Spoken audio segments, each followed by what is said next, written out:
Welcome back to Breakfast with Bob. My name is Bob Babbitt. We are at Challenge Penticton. The hooded Merganser is our host. Lake Okanagan behind us. This is the Canadian Multisport National Championships.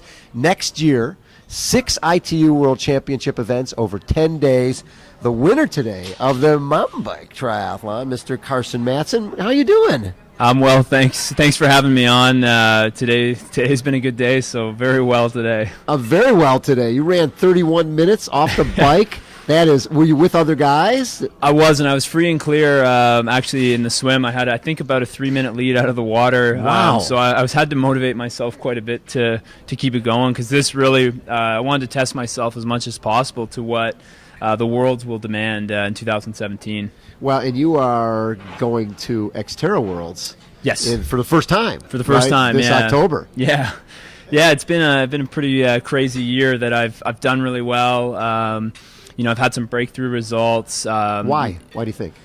It really was changing the environment in which that I trained. Yeah. So I started training with a national team out in Guelph. So I have great training partners in Andrew York, who just went to the Olympics, and I have a great coach in Craig Taylor. So I really believe in the program that I do, and I train really hard. Well, if you're training with ITU guys, you're doing tons of swimming, tons of fast running. Yeah. Right? And then you know how to train on the mountain bike. Yeah. So I'm lucky that I have the experience of technical riding, because that takes a really long time to craft and get good at. Especially on this course, there was tons of super sharp, jagged rocks that if you went down on the bike, you were leaving skin out there, and it could really ruin your day. So you got to be very, very smart, tactical, but you got to lay down power where you can lay down power. So you got to have a bit of everything in your toolkit. What I love is you can feel your passion and enthusiasm for this coming right through. For sure. And you've been doing this since you were Kids of Steel at the age of 4? Yeah, so my first Kids of Steel I was 4 years old. It was in Midland, and it's just been such a long journey. I'm young because I'm turning 25 this year, but I feel like a vet sometimes in the sport because I've just been 20 around years. it. Yeah, I've been around it for so long. So yeah, it's been nuts, but yeah. So I love the fact that we're in Penticton. Your dad raced here in '98. Your mom raced here in '08. Yeah. Were they always into this stuff? Is that where you got it from? Yeah, before they started dodoing triathlons just before I was born, and I guess technically I think my mom raced when she was pregnant with me, so maybe I did one earlier than that. But a healthy lifestyle was always brought up by my parents, and I did do other sports. My parents really believed in diversifying. So I played soccer, I played hockey, I played a lot of hockey for a while, but then I came back to triathlon right around 15, 16 and specialized in it, and really started to go after training hard. Were you thinking Olympics at that point on the roads? 100%. And, Olympics are, seeing my training mate go through them and do them. You see how hard it is, how hard they work, and I would love to do an Olympics, but the skill set that I'm building towards is this, and I make 2017 is my Olympics with Cross Worlds here. It's my Olympics here. Yeah, and so this when you found out that they're bringing 6 world championships here over 10 days, you must have been like, wait, this is in my country? In my country, yeah. How sweet is that? 100%. And, that's the thing. I don't want to squander this opportunity, and that's why I choose to train with the best, have the best coach, have all the best things around me, because I want to put everything into 2017, and I want to come out here and lay down an even better result than what I did today, because the world, the other guys, the Europeans, some of the other North American guys, they're going to be chomping, and they're going to be going hard as well. So you got to figure out how to get even faster still. So how technical was that course? You said there was some sharp rocks. Was the course technical as well? Yeah, there was a few, there's a few drops, a few rock rolls that, if you're not careful and you don't have your weight centered right, you'll go over the bars. The really unique thing and what I really like about this course is that you've got to be a bit of everything. You have to be able to power ride because you've got road and rail trail out there that you got to hold good power. And then you get to the trails where the climb really starts to go steep. And you're a big guy. Yeah, big guy for sure. So that means I got to lay down even bigger power. Yes. But then, you really rely on your technical as well, because the easier you can get through things and the faster you can get through things, the less you have to pedal. So really mountain biking, it's how smooth can I get. And this course, it's really choppy. It's really hard. It's a rhythm taker if you're not careful. And then, like the rocks are so sharp, so you have to have your tires dialed and whatnot. So. Did you spend much time pre-riding this course? I actually only got one loop on the course. I will spend some time after doing. Will they use this course next year, you think? I hope so. They may tweak a few things. They may do a post-mortem on the event and figure out what they need to change. But I think really based on where we swim and how it's going to all work, it's going to be that same structure. So, you already start kind of figuring out what the race will look like next year and mapping out a plan for that. So when you went into this race, you look at the start list where there's some guys you're thinking, okay, I got to watch out for this guy, or is it the type of thing you go, listen, I know where my training's at, I'm just going to go for it? It was a lot of that. I know where my training's at, and I'm a big a believer of being humble and respecting your competition. But in the same breath, you also have to respect the work that you did, and I truly believe that I'm doing work that most other guys aren't. You're training with the ITU guys. Yeah, and I don't think a lot of mountain bike guys are doing that. Yeah, very much so. And there was an American guy that came up, Chris Ganter. Yes. And he's given me a run for my money a lot last year, and so he's a good competitor and can never be overlooked. So he was here, and he had a great day. I just really I go kind of tunnel vision, and I just I don't kind of break out of it until I hit that finish line, and you just go as hard as possible. You do what you can, you be smart where you can, and you just roll.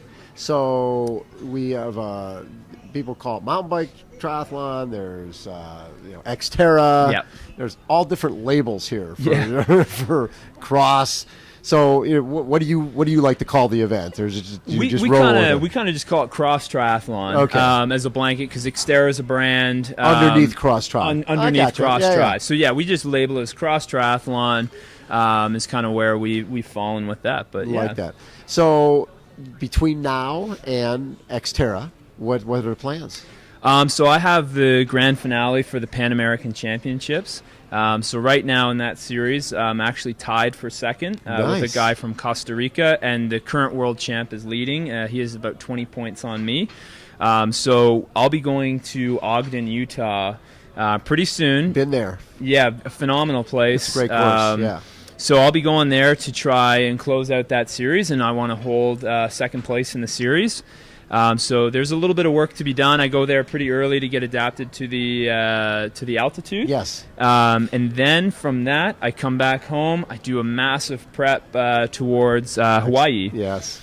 So that'll be a lot of riding in my bathroom with a heater on. Wait, is that what you're doing? Yeah, because to replicate heat. So we'll be doing a lot of heat training. You're doing a little Lionel Sanders on us. Yeah, a little bit of Lionel Sanders. So would you ride the mountain bike in there, or do you ride like a road bike? I've kind of mixed both. I've done stuff on mountain bike. My road bike is actually set up for the exact same geometry as my mountain bike. Good so idea. Everything that all the equipment I have, and I'm very fortunate to have some great sponsors that are able to help me out. I like to have everything same. That's perfect. Yeah. Obviously, road triathlon, Ironman, people look at that as the ultimate. Have you done a lot of road tries as well, and does that appeal to you at all? I did a lot of road tries. I did a lot of non-draft stuff. I did a lot of ITU when I was junior, and I raced the Continental Cup this year in Florida.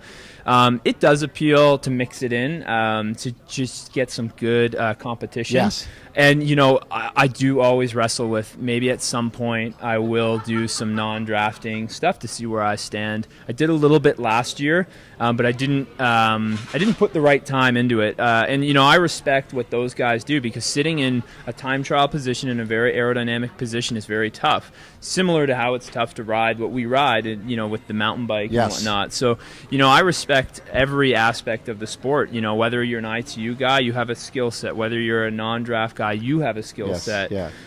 So yeah, I like to be. I want to be a diverse guy. I want to be able to go into an ITU race and do well. And truly, I think to win worlds in 2017 here, you have to be competitive on the ITU circuit, right? Because there will be ITU guys that will show up, No especially question. post-Olympics. Javier Gomez and guys like that, yeah. So you have to be able to use your technical skill and then be fit like them to be able to get past them and to win. So I love the purity of the mountain bike side of it because it is you in a course, right? There's not a lot of people sitting in on you if the courses are like today's, right? For sure, yeah. It's you against the course. Yeah. Is that part of the draw for you, that it's a real personal thing, and it's in an ITU race, to a certain degree, the best guy's going to win, but it's a lot of strategy. The strategy here is you go hard. Definitely. And, you know, I mean, this course is unique, and why I like it is that way out, there will be some drafting in 2017. Yes. There'll be a lead group out of the swim, and that's why I want to make sure I'm in the best swim shape as possible to lead that group or be in that group. Yeah. And then there will be a pack that will make it out together to the trails, and in the trails it will separate, because then no more drafting plays into it. And that's where then, you know, you need to go hard, but you have to be smart, because there's a line of once you go too anaerobic and you get basically VO2 brain. Not enough VO2 brain. I love that. Not enough blood going to the brain, so you stop thinking and you start hitting your elbows on trees, and then you make bad decisions through a rock garden, and that's where you flat crash, hurt yourself. So it's, you know, in training, I really try to keep a present mind about what I'm doing, execute it. So everything is with purpose. You know, you don't just pick a way down. You kind of make sure why you're doing that way and whatnot. So.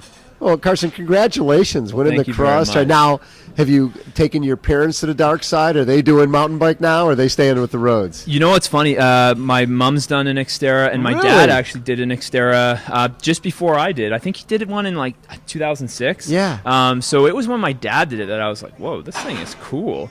And yeah, so it took me a few more years after, but yeah, we've all done off-road tries, and it's kind of crazy. I love that. Now, are there other kids in the family? Yep, my sister. And is she into this? She's into mountain biking. She lives out in Whistler, so she does the gnarly downhilling and enduro. So I went out there after a race I did in Victoria and spent some time, and they were able to set me up with an enduro bike, and we just ripped some pretty gnarly trails. But it's good because, you know, you gain experience from it. Man, you have the endurance family. You must have the highest VO2 max of any family on the planet. Yeah, who knows, eh? It'd be interesting to put that to test. Karsten, congratulations on Cross Tri, man. Yeah, thank you so much. So you'll be wearing your national colors next year. I will be. Yeah, well, actually, this is national title number 2. Last year was my first one. Nice. So this is where was that at? Milton. Okay, so you got 2 times. I've got, now 2-time national Cross Tri so national champion. I'm very proud to have that distinction. So thank you very much. Karsten Madsen has been our guest. Obviously, he's not very excited about what he does for a living. Is there a better way to make a living? Can you make a living at this point? I've actually just quit my real job. What was your real job? A month. Sales. Oh. I was doing sales, so now I am a 100% athlete, fully going for it. And, you know, that's what you need to do if you want to win. And, you know, I'm young, and now's the time to do it. So you know what's so funny about that? Andy Potts. Yep. Andy Potts came out of college. He finished 4th in Olympic trials in swimming, and just, you know, but his career was over. He went and got a sales job, 90 cold calls a day, which you could probably relate to, in Chicago, going, I don't think I'm done yet. And he reached out to USA Triathlon, and he said, I'd like to be a professional triathlete. I'd watch Sydney. He wanted to go to, you know, potentially go to Athens. And next thing you know, he's at the training center. Yeah. And he's doing the Olympics. It is quite a nervous leap, and, you know, there's been many people before me that have done it, and that's where you kind of draw strength from them. But it is always risky, because obviously you are relying on your body to make you money, and you got to make sure you're going well. So love that. Yeah, it's awesome. You're the best. Thank you so much for taking time. Appreciate it. Really a pleasure to meet you. I'm sure we'll be chatting again. Love it. Again, this is Breakfast with Bob. My name is Bob Babbitt. We are here at Challenge Penticton. Hold on, everybody. We will be right back.